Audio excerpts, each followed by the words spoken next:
আজি মই আপোনালোকক 32 সাইজ প্ৰিন্সেছ কাটৰ ব্লাউজ কাটিং এটা কৰি দেখুৱাম আৰু চাওক ব্লাউজ কাটিংটো কৰিবৰ কাৰণে প্ৰথমে মই ব্লাউজৰ দিশটো লৈ লৈছোঁ। আপোনালোকে নিজৰ হাইট অনুসৰি ব্লাউজৰ দিশটো লৈ ল'ব।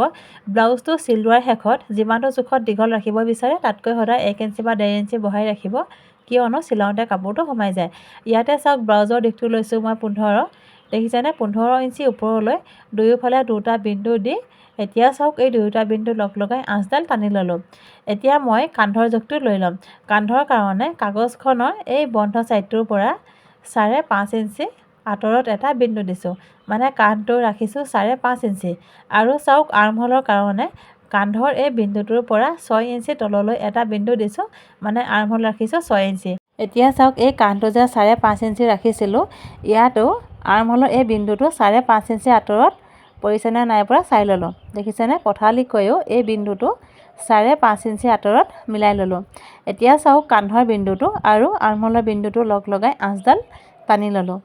এতিয়া ব্লাউজটোৰ বুকুৰ জোখটো ল'ব লাগিব। বুকুৰ জোখটো ল'বৰ কাৰণে চাওক কেনেকৈ আপোনালোকে সহজ পদ্ধতিৰে ল'ব। চাওক ব্লাউজ কাটিংটো কৰিছোঁ 32 সাইজৰ। এতিয়া আমি 32ক 4 ভাগ কৰিব লাগিব। প্ৰথমে চাওক 32ক দুভাগ কৰিলোঁ। 32ক দুভাগ কৰি ইয়াতে পালোঁ 16। এতিয়া আকৌ 16ক দুভাগ কৰিব লাগিব। 16ক দুভাগ কৰি ইয়াতে পাইছোঁ 8। নহ'লেও আপোনালোকে 32ক 4য়ে হৰণ কৰি দিব আৰু হৰণ কৰি যিটো পাব সেইটোৱে বুকুৰ জোখটো ৰাখি দিব। এতিয়া চাওক বুকুৰ জোখটো ল'বৰ কাৰণে কাগজখনৰ এই বন্ধ ছাইডটোৰ পৰা 8 ইঞ্চি দূৰত্বত এটা বিন্দু দিছোঁ আৰু কান্ধৰ পৰা এই বিন্দুটো 6 ইঞ্চি দূৰত্বত পৰিছেনে নাই পৰা চাই ল'লোঁ। এতিয়া চাওক এই বিন্দুটোৰ পৰা এই বিন্দুটোৰ সৈতে মিলাই আঁচডাল টানি ল'লোঁ। এতিয়া কঁকালৰ জোখটো ল'ব লাগিব। কঁকালৰ কাৰণেও 8 ইঞ্চি দূৰত্বত এটা বিন্দু দিছোঁ। এতিয়া চাওক ওপৰৰ এই বিন্দুটোৰ পৰা কঁকালৰ বিন্দুটোৰ সৈতে মিলাই আঁচডাল টানি ল'লোঁ। আৰু ব্লাউজটো কেতিয়াবা বহল কৰিবলগীয়া হ'বও পাৰে, সেইকাৰণে সদায় ব্লাউজটোৰ ছাইডৰ ফালে অকণমান ঠাই বঢ়াই ৰাখিব লাগে। ইয়াতে চাওক এই আঁচডালৰ পৰা মই 1.5 ইঞ্চি আঁতৰত এটা বিন্দু দিছোঁ, মানে মই 1.5 ইঞ্চি বঢ়াই ৰাখিছোঁ। আপোনালোকে 2 ইঞ্চিও থ'ব পাৰে বঢ়াই, সেইটো নিজৰ কথা। আৰু চাওক কান্ধৰ পৰা আকৌ মই এই বিন্দুটো 6 ইঞ্চি দূৰত্বত এনেকৈ মিলাই ল'লোঁ। এতিয়া এই বিন্দুটোৰ পৰা আকৌ চাওক এই আঁচডালৰ সৈতে মিলাই আঁচডাল টানি ল'লোঁ আৰু কঁকালৰ ফালেও এই আঁচডালৰ পৰা 1.5 ইঞ্চি আঁতৰত এটা বিন্দু দি এতিয়া চাওক ওপৰৰ পৰা এই বিন্দুটোৰ সৈতে মিলাই আঁচডাল টানি ল'লোঁ। এতিয়া আৰ্মহোলৰ শ্বেপটো দিব লাগিব। আৰ্মহোলৰ শ্বেপটো দিবৰ কাৰণে চাওক এই কোণটোৰ পৰা 1.5 ইঞ্চি দূৰত্বত এটা বিন্দু দিছোঁ। এতিয়া চাওক শ্বেপটো দিবৰ কাৰণে এই বিন্দুটোৰ পৰা এটা ভাগ প্ৰথমে মই শ্বেপটো মিলাই লৈছোঁ। দেখিছেনে এনেদৰে এই কোণটোৰ সৈতে মিলাই শ্বেপটো মিলাই ল'লোঁ আৰু চাওক ওপৰৰ পৰা এনেদৰে মাজৰ বিন্দুটোৰ সৈতে মিলাই আৰ্মহোল শ্বেপটো মিলাই ল'লোঁ। দেখিছেনে খুব সহজ হয় এনেকৈ শ্বেপটো মিলাবৰ কাৰণে। আপোনালোকেও এবাৰ এনেকৈ আৰ্মহোল শ্বেপটো মিলাই চাব। আৰ্মহোল শ্বেপটো দি ল'লোঁ। এতিয়া গলৰ জোখটো ল'ব লাগিব। গলৰ কাৰণে চাওক কাগজখনৰ এই বন্ধ ছাইডটোৰ পৰা 2.5 ইঞ্চি দূৰত্বত এটা বিন্দু দিছোঁ। দেখিছেনে আৰু পিঠিটো কিমান কটা দিব সেইটো আপোনালোকৰ নিজৰ মতে কটা দিব পাৰিব। ইয়াতে মই পিঠিৰ কটা দিছোঁ 9.5 আৰু পিঠিৰ বহল ভাগটো ৰাখিছোঁ চাওক এই বন্ধ ছাইডটোৰ পৰা 3 ইঞ্চি ৰাখিছোঁ। দেখিছেনে পথালিকৈ 3 ইঞ্চি আঁতৰত এটা বিন্দু দিছোঁ আৰু চাওক এনেদৰে আঁচ টানি বক্স আকাৰত বনাই লৈছোঁ। এতিয়া পিঠিৰ ৰাউণ্ড শ্বেপটো দি ল'লোঁ। আপোনালোকে পিঠিটো যদি 4চুকীয়াকৈ কটা দিব বিচাৰে তেনেহ'লে আঁচডাল যেনেকৈ টানিছোঁ তেনেদৰে পিঠিটো কাটিলেই হ'ল, আৰু যদি ৰাউণ্ড শ্বেপ দি কাটিব বিচাৰে তেনেহ'লে এনেকৈ শ্বেপটো দি ল'ব। দেখিছেনে পিঠিৰ ৰাউণ্ড শ্বেপটো মই দি ল'লোঁ আৰু চাওক কান্ধৰ ফাললৈ অকণমান ডাউন কৰি আঁচডাল টানি ল'লোঁ। আৰু ইয়াতে এটা কথা বুজাই দিছোঁ চাওক এই যে আঁচডাল টানিছোঁ এইডাল হৈছে চিলাই মাৰ্জিনৰ আঁচডাল। ব্লাউজটো যেতিয়া আপোনালোকে চিলাব গাৰ জোখৰ চিলনিটো এই আঁচডালতে চিলাব লাগিব। আৰু চাওক যদি আপোনালোকক ব্লাউজটো ইয়াতকৈ অকণমান বহল লাগে তেনেহ'লে আঁচডালৰ বাহিৰ ছাইডৰ ফালে ব্লাউজটো চিলাই দিব, আৰু যদি অকণমান ঠেক লাগে তেনেহ'লে চিলাই মাৰ্জিনৰ এই আঁচডালৰ পৰা ভিতৰ ভাগলৈ ব্লাউজটো চিলাই দিব। এতিয়া চাওক পিঠিৰ ভাগটো চিলাবৰ কাৰণে চিলাই মাৰ্জিনৰ এই আঁচডালৰ পৰা একেবাৰে সোঁ মাজত এটা বিন্দু দিছোঁ আৰু চাওক এই বিন্দুটোৰ পৰা 5.5 ইঞ্চি ওপৰলৈ এটা বিন্দু দিছোঁ। পিঠিৰ এই মাজৰ অংশটো যেতিয়া চিলাব তেতিয়া এটা কথাই মন কৰিব যাতে পিঠিৰ এই কটা অংশটোৰ পৰা ওপৰলৈকে পিঠিৰ এই মাজৰ অংশটো চিলাই নিদিয়ে। আপোনালোকে পিঠিটো যিমানটো জোখত কাটিব সিমানটো জোখতে পিঠিৰ এই মাজৰ অংশটো চিলাই দিব। আৰু চাওক, যদি আপোনালোকৰ আঁচবিলাক টনা বেকা হয় তেনেহ'লে এনেদৰে ওপৰ ভাগটোও জুখি ল'ব। আৰু চাওক, একেবাৰে সোঁমাজত মই বিন্দুটো দি এই দুয়োটা বিন্দু লগ লগাই আঁচডাল টানি ল'লোঁ।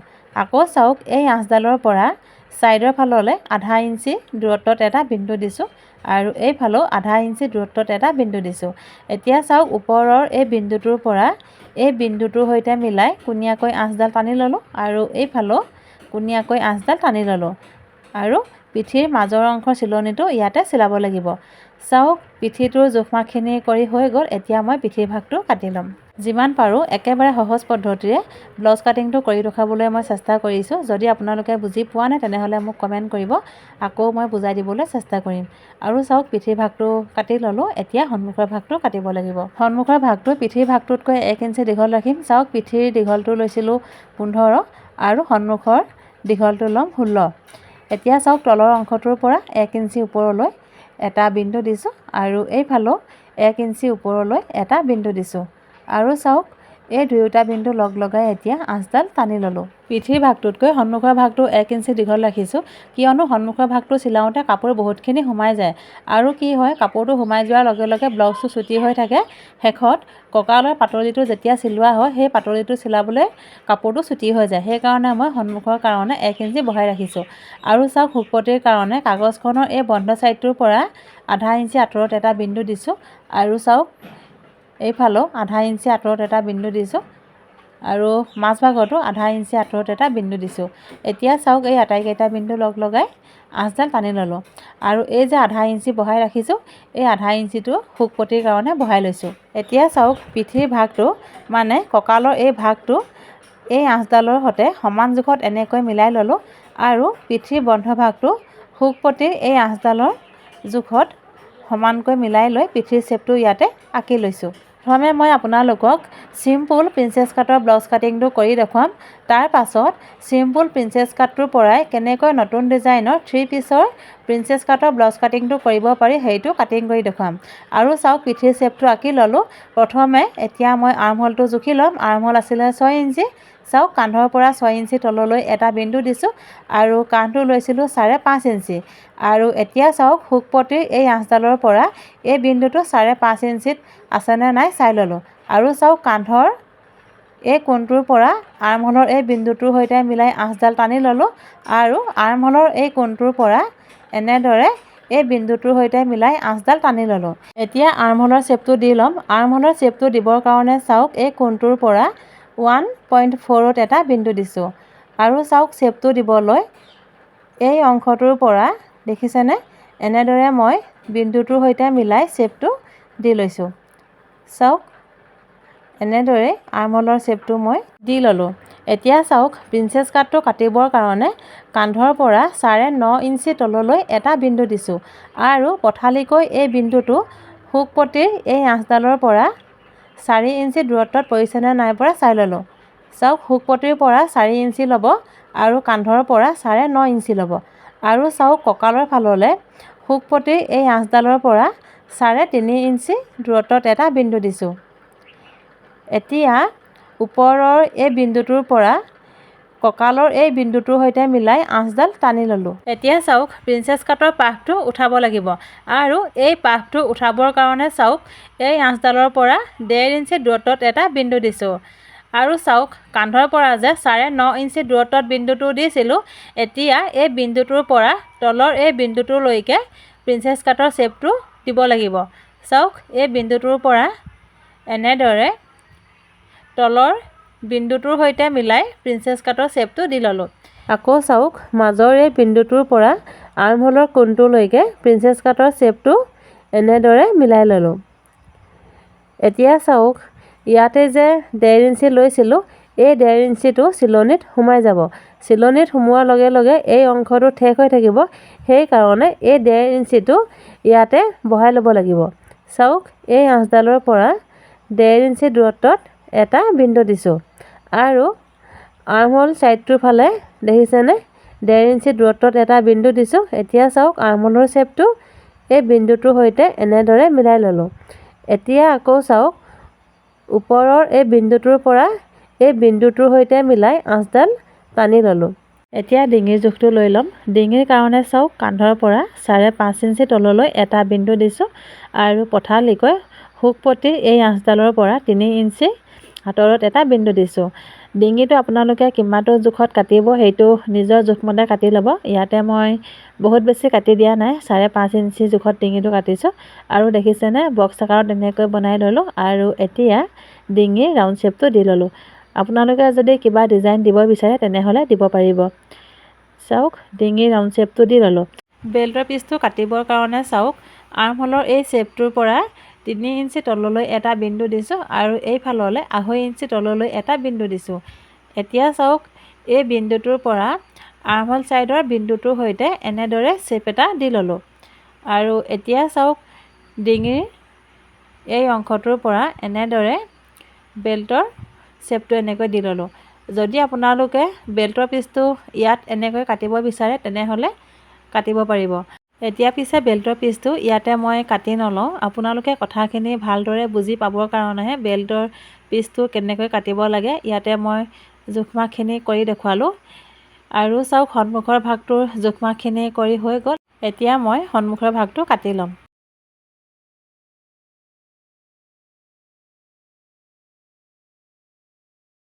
প্ৰিন্সেছ কাটৰ চিম্পুল ডিজাইনৰ ব্লাউজটো মানে 2 পিচৰ প্ৰিন্সেছ কাটৰ ব্লাউজটো কেনেকৈ কাটিব লাগে আপোনালোকক মই কাটিং কৰি দেখুৱালোঁ। এতিয়া বেল্টৰ পিচটো কেনেকৈ কাটিব লাগে মানে 3 পিচৰ ব্লাউজ কাটিংটো কেনেকৈ সহজ পদ্ধতিৰে কাটিব পাৰি এতিয়া মই আপোনালোকক কাটিং কৰি দেখুৱাম। 2 পিচৰ প্ৰিন্সেছ কাটৰ ব্লাউজ কাটিংটো কৰি ল'লোঁ। এতিয়া চাওক 3 পিচৰ প্ৰিন্সেছ কাটৰ ব্লাউজ কাটিংটো কৰি ল'ম। প্ৰথমে চাওক কাগজখনত মই সন্মুখৰ এই ভাগটো লৈ লৈছোঁ আৰু ইয়াতে এই ভাগটোৰ শ্বেপটো আঁকি লৈছোঁ। এতিয়া মই যিটো নতুন ডিজাইনৰ প্ৰিন্সেছ কাটৰ ব্লাউজ কাটিং সেই ব্লাউজ কাটিংটো কৰি দেখুৱাইছোঁ। সন্মুখৰ এই ভাগটোৰ শ্বেপটো আঁকি ল'লোঁ। এতিয়া চাওক এই ভাগটোৰো শ্বেপটো ইয়াতে আঁকি ল'ম।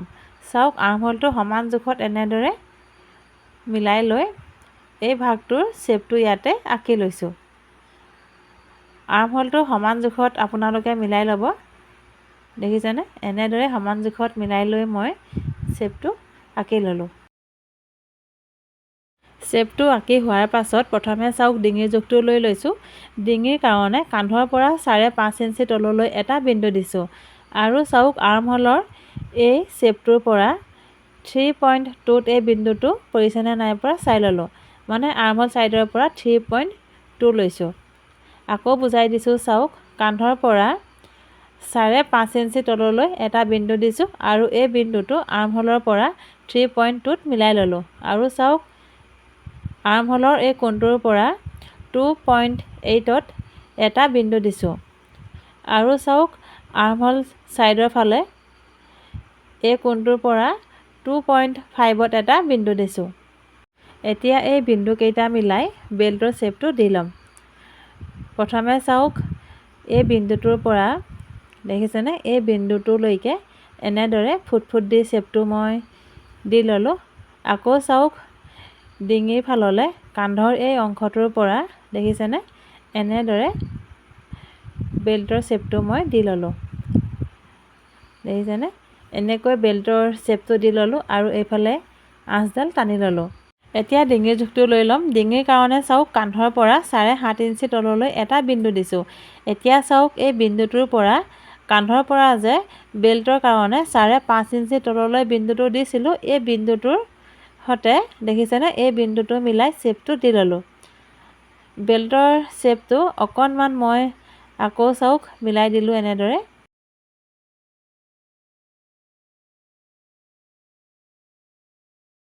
আৰু চাওক এই শ্বেপটো পুনতে এনেদৰে আঁচডাল টানি ল'লোঁ। এনেকৈ যদি আপোনালোকে আঁচডাল টানিবলৈ অসুবিধা পায় তেনেহ'লে কান্ধৰ পৰা এনেকৈ জুখি ল'ব আৰু চাওক কান্ধৰ পৰা এই আঁচডাল 4 ইঞ্চি তললৈ হৈছে দেখিছেনে এনেদৰে আপোনালোকে জুখিও আঁচডাল টানিব পাৰিব। বেল্টৰ জোখমাখখিনি কৰি হৈ গ'ল আৰু চাওক শ্বেপটো আঁকিবলৈ মোৰ নহ'লে সেইকাৰণে আকৌ আৰ্মহোলটো ধুনীয়াকৈ মিলাই প্ৰিন্সেছ কাটৰ শ্বেপটো ইয়াতে আঁকি ল'লোঁ। এতিয়া চাওক, যদি আপোনালোকে প্ৰথমে বেল্টৰ পিচটো নাকাটি প্ৰিন্সেছ কাটৰ শ্বেপটো মই যেনেদৰে দিছোঁ তেনেকৈ যদি ব্লাউজ কাটিংটো কৰে, তেনেহ'লে ব্লাউজটো চিলাবলৈ আপোনালোকে ভাল পাব। মানে যিসকলে একেবাৰে নতুনকৈ ব্লাউজ চিলাবলৈ শিকি আছে, তেওঁলোকৰ কাৰণে এই ব্লাউজ চিলোৱা পদ্ধতিটো খুবেই সহজ হ'ব। আৰু চাওক, সন্মুখৰ ভাগটোৰ জোখমাখখিনি কৰি হোৱাৰ পাছত এতিয়া মই ব্লাউজ কাটিংটো কৰি লৈছোঁ। প্ৰথমে চাওক, বেল্টৰ পিচটো কাটি মই উলিয়াই লৈছোঁ। আকৌ কৈছোঁ, যদি আপোনালোকে ব্লাউজ কাটিংটো এনেকৈ কৰিব নিবিচাৰে, তেনেহ'লে প্ৰিন্সেছ কাটৰ শ্বেপটো মই যেনেদৰে দিছিলোঁ শ্বেপটোৰ মতে কাটি ল'ব। কিন্তু তেনেকৈ কটাৰ পাছত আকৌ বেল্টৰ পিচটো আপোনালোকে বেলেগকৈ কাটি উলিয়াই ল'ব লাগিব। এনেকৈ যদি ব্লাউজ কাটিংটো কৰা হয়, একেবাৰে নতুনকৈ শিকাসকলে চিলাবলৈ অকণমান অসুবিধা পায়। সেইকাৰণে আৰু এটা পদ্ধতিৰে আপোনালোকক মই ব্লাউজ কাটিংটো কৰি দেখুৱাম। সন্মুখৰ ভাগটো কাটি ল'লোঁ। আপোনালোকে যাতে কথাখিনি ভালদৰে বুজি পায়, সেইকাৰণে আকৌ এবাৰ এই ভাগটো আপোনালোকক মই কাটি দেখুৱাইছোঁ। এতিয়া চাওক, সন্মুখৰ এই দুয়োটা ভাগৰ শ্বেপটো ইয়াতে আঁকি লৈছোঁ বেল্টৰ পিচটো কাটিবৰ কাৰণে। এতিয়া চাওক, বেল্টৰ পিচটো কাটিবৰ কাৰণে কান্ধৰ পৰা 5.5 ইঞ্চি তললৈ এটা বিন্দু দিছোঁ আৰু বহলটো ৰাখিছোঁ 3.5 ইঞ্চি। চাওক, পথালিকৈ এই অংশটোৰ পৰা 3.5 ইঞ্চি দূৰত্বত বিন্দুটো দি ল'লোঁ। আকৌ এবাৰ বুজাই দিছোঁ, চাওক, পথালিকৈ এই বিন্দুটো 3.5 ইঞ্চিত দিছোঁ আৰু কান্ধৰ পৰা 5.5 ইঞ্চি। এতিয়া চাওক, বেল্টৰ পিচটো কাটিবৰ কাৰণে আৰ্মহোলৰ এই কোণটোৰ পৰা 2.5ত এটা বিন্দু দিছোঁ আৰু ইয়াৰ পৰা 3 ইঞ্চি তললৈ এটা বিন্দু দিছোঁ আৰু ইয়াতো 3 ইঞ্চি তললৈ এটা বিন্দু দিছোঁ। এতিয়া চাওক, এই বিন্দুকেইটা লগ লগাই বেল্টৰ শ্বেপটো দি ল'ম। প্ৰথমে আপোনালোকে চাওক, এনেদৰে শ্বেপটো মিলাই ল'ব। দেখিছেনে? খুব সহজ হয় এনেকৈ বেল্টৰ শ্বেপটো দিবলৈ। চাওক, এনেদৰে এটা ভাগ প্ৰথমে মিলাই ল'লোঁ। আকৌ চাওক, এই বিন্দুটোৰ পৰা এনেদৰে বেল্টৰ শ্বেপটো মিলাই ল'লোঁ। এতিয়া চাওক, কান্ধৰ এই অংশটোৰ পৰা, দেখিছেনে? এই অংশটোৰ পৰা এনেকৈ বেল্টৰ শ্বেপটো মই মিলাই ল'লোঁ। বেল্টৰ শ্বেপটো ধুনীয়াকৈ মিলাই ল'লোঁ। এতিয়া চাওক, কান্ধৰ পৰা যে 5.5 ইঞ্চি তললৈ বিন্দুটো দিছিলোঁ, ইয়াতে বিন্দুটো আকৌ মই দি ল'লোঁ। আৰু চাওক, কান্ধৰ পৰা ডিঙিৰ কাৰণে 7.5 ইঞ্চি তললৈ এটা বিন্দু দিছোঁ। এতিয়া এই বিন্দুটোৰ পৰা 5.5 ইঞ্চি দূৰত্বত যে বিন্দুটো দিছিলোঁ, সেই বিন্দুটোৰ সৈতে মিলাই ডিঙিৰ শ্বেপটো দি ল'লোঁ। সহজ পদ্ধতিৰে বেল্টৰ পিচটো কেনেকৈ কাটিব পাৰি আপোনালোকক মই আকৌ এবাৰ বেল্টৰ পিচটোৰ জোখমাখখিনি কৰি দেখুৱালোঁ। এতিয়া চাওক, আৰ্মহোলৰ এই অংশটোৰ পৰা ডিঙিৰ শ্বেপটোৰ সৈতে মিলাই আঁচডাল টানি ল'লোঁ আৰু শ্বেপটো অকণমান ধুনীয়াকৈ মিলাই ল'লোঁ।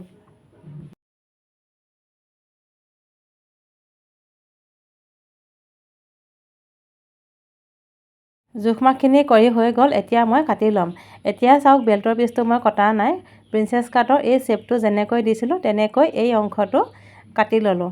আৰু চাওক, ইয়াতে মই শ্বেপটো দিবলৈ পাহৰি গ'লোঁ। এতিয়া আকৌ শ্বেপটো মিলাই লৈ এই অংশটো মই কাটি লৈছোঁ। সন্মুখৰ ভাগটো কাটি ল'লোঁ। আৰু এনেকৈ যদি ব্লাউজ কাটিংটো কৰা হয়, নতুনকৈ শিকাসকলৰ বাবে ব্লাউজটো চিলাবলৈ সুবিধা হয়। যেতিয়া আপোনালোকে ব্লাউজটো চিলাব, তেতিয়া অকল আৰ্মহোলটো মিলালেই হ'ল। এতিয়া দেখিছেনে, সন্মুখৰ ভাগটো কাটি ল'লোঁ। এতিয়া আকৌ বেল্টৰ পিচটো আপোনালোকক মই কাটি দেখুৱাম এই ডিজাইনটোত। চাওক, বেল্টৰ পিচটো কাটিবৰ কাৰণে ইয়াতে মই আৰ্মহোলৰ শ্বেপটো ধুনীয়াকৈ আঁকি ল'লোঁ আৰু বাকী মই একো আঁকি নলওঁ। ইয়াতে চাওক, বেল্টৰ শ্বেপটোৰ জোখত খালি মই বিন্দুটো দি ল'লোঁ। দেখিছেনে? এনেদৰে বিন্দুটো দি ল'লোঁ আৰু এতিয়া চাওক, দুয়োটা বিন্দু লগ লগাই বেল্টৰ শ্বেপটো দি লৈছোঁ। এইটো শ্বেপ মিলাই ল'লোঁ। আকৌ চাওক, এই অংশটোৰ পৰা এনেদৰে বেল্টৰ শ্বেপটো মিলাই ল'লোঁ আৰু বেল্টৰ পিচটো এতিয়া মই কাটি ল'ম।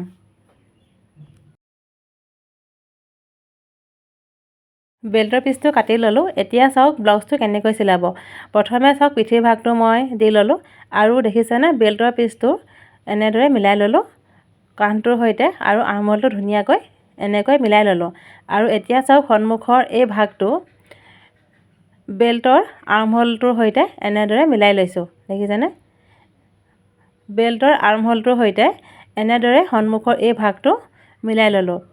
এতিয়া চাওক, আকৌ এই ভাগটো আৰ্মহোলটো এনেকৈ মিলাই ল'লোঁ বেল্টৰ পিচটোৰ আৰ্মহোলটোৰ সৈতে। আপোনালোকে যিসকলে নতুনকৈ শিকিছে ব্লাউজ কাটিংটো এনেকৈ কৰিব। এনেকৈ যদি আপোনালোকে ব্লাউজটো চিলায় কোনো ধৰণৰ খেলিমেলি নহয় আৰু ব্লাউজটো ধুনীয়াকৈ চিলাব পাৰিব। মুঠতে আপোনালোকে সদায় আৰ্মহোলটো মিলালেই হ'ল। গম পাইছেনে? সন্মুখৰ ভাগটোৰ বেল্টৰ আৰ্মহোলটোৰ সৈতে এনেদৰে মিলাই এই দুয়োটা পিচ বেল্টৰ পিচটোত চিলাই দিব। ঠিক আছে, চাওক এনেদৰে মিলাই লৈ বেল্টৰ পিচটো ইয়াতে চিলাই দিলে ব্লাউজটো ধুনীয়াকৈ চিলাব পাৰিব। ব্লাউজটো সহজ পদ্ধতিৰে কেনেকৈ কাটিব পাৰি মই দুটা ভাগত কাটি দেখুৱালোঁ আৰু এতিয়া হাতখন কাটিব লাগিব। আৰু চাওক এই ডিজাইনটোত যদি চিলাব বিচাৰে তেনেহ'লে এনেদৰে চিলাই দিব। চিলনিত আধা ইঞ্চি সোমাই যাব। নতুনকৈ ব্লাউজ চিলাবলৈ শিকাসকলে এইটো ডিজাইনত চিলাবলৈ অকণমান অসুবিধা পায়, কিয়নো বেল্টৰ পিচটো চিলাওঁতে তেওঁলোকে মিলাব নোৱাৰে। সেইকাৰণে আগত মই যেনেদৰে আপোনালোকক দেখুৱাইছিলোঁ সেইটো কাটিঙত এই ব্লাউজটো চিলাব আৰু ধুনীয়াকৈ চিলাব পাৰিব। আৰু চাওক যদি আপোনালোকে ৰাউণ্ড ডিঙিটো এই বেল্টৰ পিচটো লগাব বিচাৰে তেনেহ'লে বেল্টৰ পিচটো এনেকৈ লগাব পাৰিব। দেখিছেনে? দুয়োটা পিচ জইন কৰি হোৱাৰ পাছত বেল্টৰ পিচটো ওপৰতে চিলাই দিলে হৈ গ'ল। দেখিছেনে? এতিয়া মই হাতখন কাটি দেখুৱাম। হাতখন কাটিবৰ কাৰণে কাগজখন এনেদৰে দুজাপ কৰি লৈছোঁ আৰু কাগজখনৰ বন্ধ ছাইডটো নিজৰ গাৰ ফালে দি লৈছোঁ। প্ৰথমে হাতখনৰ দিশটো লৈছোঁ। হাতখনৰ দিশটো লৈছোঁ 9 ইঞ্চি। আপোনালোকে নিজৰ জোখমতে হাতৰ দিশটো ল'ব পাৰিব। আৰু চাওক দুয়োফালে দুটা বিন্দু দিয়াৰ পাছত এই দুয়োটা বিন্দু লগ লগাই আঁচডাল টানি ল'লোঁ। এতিয়া চাওক এই আঁচডালৰ পৰা 3 ইঞ্চি তললৈ এটা বিন্দু দিছোঁ আৰু হাতখনৰ শ্বেপটো দিবলৈ এই কোণটোৰ পৰা এই বিন্দুটোৰ সৈতে শ্বেপটো দি ল'ম। দেখিছেনে? এই কোণটোৰ পৰা শ্বেপটো মই দি লৈছোঁ আৰু প্ৰথমে পিঠিৰ ভাগৰ হাতখনৰ শ্বেপটো দি লৈছোঁ। হাতখন কিমান বহল বা ঠেক কৰিব নিজৰ কথা। ইয়াতে মই হাতখনৰ বহলটো ৰাখিছোঁ 5.5 ইঞ্চি আৰু চাওক ছাইডৰ ফালে আকৌ 1 ইঞ্চি বহাই লৈছোঁ। এতিয়া চাওক এই কোণটোৰ পৰা এই বিন্দুটোৰ সৈতে মিলাই আঁচডাল টানি ল'লোঁ আৰু এইফালেও আঁচডাল টানি ল'লোঁ। এতিয়া মই হাতখনৰ সন্মুখৰ ভাগৰ শ্বেপটো দি লৈছোঁ। আজি মই আপোনালোকক হাতখন অকণমান বেলেগ ধৰণে কাটি দেখাইছোঁ। আপোনালোকৰ এনেদৰে হাতখন কাটি চাব, খুব সহজকৈ আপোনালোকৰ হাতখন কাটিব পাৰিব। আৰু দেখিছেনে হাতখনৰ জোখমাখখিনি কৰি হৈ গ'ল। এতিয়া মই হাতখন কাটি ল'ম। হাতখন কাটি ল'লোঁ আৰু আজিৰ ব্লাউজ কাটিংটো কৰি হৈ গ'ল। আপোনালোকক মই 3টা পদ্ধতিৰে ব্লাউজ কাটিংটো কৰি দেখুৱালোঁ আৰু আপোনালোকে যিটো পদ্ধতিৰে ব্লাউজ কাটিংটো কৰিবলৈ সহজ পাব সেই পদ্ধতিটোৰে ব্লাউজ কাটিংটো কৰি ল'ব। আৰু ভিডিঅ'টো চাই কেনেকুৱা পালে কমেণ্ট কৰি জনাব। ভাল লাগিলে ভিডিঅ'টো শ্বেয়াৰ কৰি দিব।